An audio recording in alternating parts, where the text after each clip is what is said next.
Hello friends, I'm Saurabh from Simply Tech. In this video, we will see how to speed up a video using Filmora 9. As you can see, I have already added the media files. In this video, the people are walking.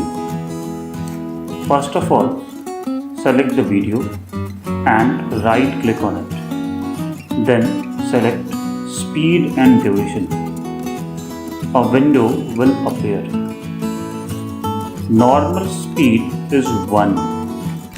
In order to speed up the video, set the value of speed greater than 1. Click on OK. Speed of the video will increase.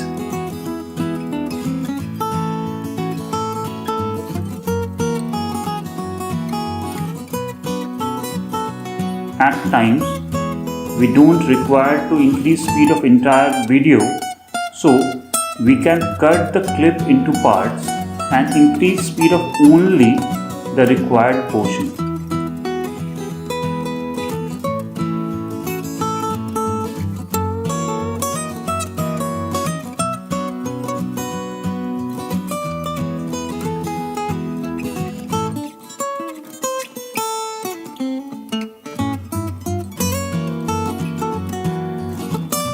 Thank you for watching.